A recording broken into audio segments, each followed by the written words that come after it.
Explorers, it's Jessica, and today on Exploring the Local Life, I'm going to talk to you about why we love to boondock.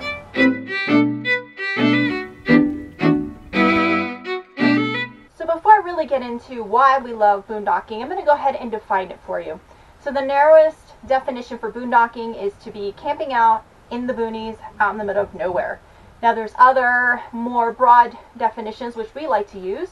Dry camping, which is basically RV camping but without any hookups.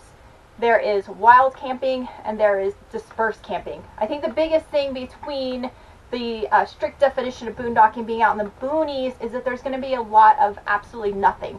So you're just basically out on some piece of land, parked, doing your thing.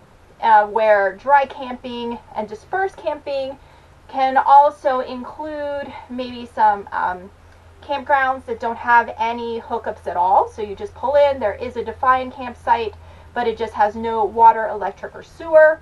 And then with the dispersed camping, that's kind of like you are out on land, and there are kind of camping spots. There might be like a fire pit showing you that there is kind of a campsite there, but it's a lot less defined than in any type of campground. But it's not like going out into the desert and boondocking and having absolutely just like, okay, I guess I'll just park here, because you can park anywhere on there and go ahead and do your camping. Now, one of the main reasons that we really love boondocking is the fact that you find yourself in some really beautiful places. You know, you might be up on a mountain, you might be up on a mountain overlooking some other mountains, you could be lakeside, riverside, beachside, you could be in a forest somewhere. I mean, it's just you and nature. It is an absolutely beautiful thing. It's a fantastic way to, like, just instead of looking outside and seeing a bunch of other RVs, you look outside and you're seeing, you know, hopefully the reasons that you went camping in the first place, right? You wanted to get away from all the hustle and bustle. You wanted, you know, be one with nature. At least that's what I think of it as. I, of course, sit in an RV park right now looking at my neighbors. All of them. I don't even know how many campsites are here, but there's a lot of people here. Along those lines with the beauty, you're also probably not going to find yourself by a major interstate or by railroad tracks. And the reason I'm doing this is because over here there's a main interstate going by, and there's railroad tracks on this other side. You're going to find that a lot if you go to RV parks. But if you're going to be boondocking, you don't have to worry about that. You can go and find land that is only surrounded by nature, with no railroad tracks, with no interstates or anything like that.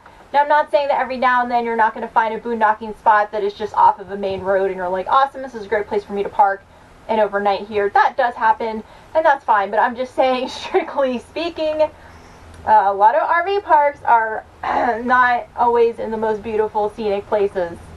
Of course, if you're going to do like a state park or national park, it's a little bit different. Those tend to be somewhere absolutely beautiful, but you have to pay. Which brings me to my next point.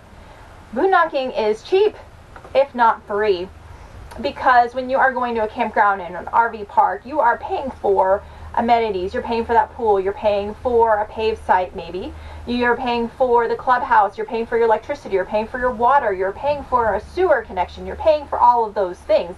Whereas when you're boondocking, a lot of times you're going to be on public lands, wildlife management areas, things like that that are actually paid for with your tax money. So you've already, in effect, paid for them, but you're not going to be spending, you know, $55 spending one night there or something. The only cost is going to be you getting there.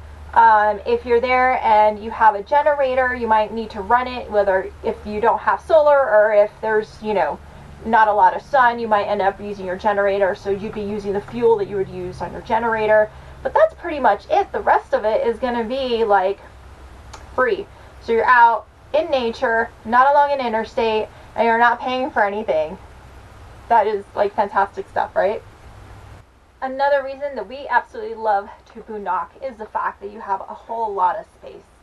At campgrounds, RV parks, even state and national parks, even though usually state and national parks have larger campsites themselves, you can still see the next person right next to you. Versus if you're going to be out boondocking, even dispersed camping, there's going to be a lot of space between you and whoever else is camping out there.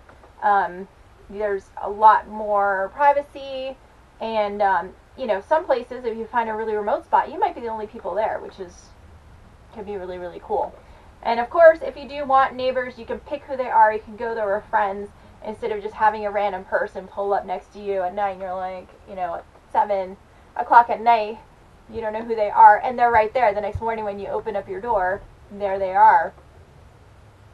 You can watch them cook, you can watch them set up, you can do all those things, versus when you're boondocking, there's really none of that. There's not the drama of having, you know, usually, I'm not going to say every single time, but usually of noisy neighbors, people not keeping up with their dogs.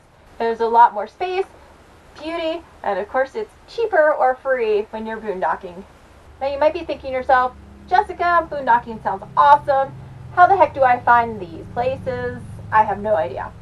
My number one pick, our number one pick, because Robert loves it too, is freecampsites.net. And that will show you all the free camping available in your area. And you can also trip plan using it. Now, I will say one thing about freecampsites.net.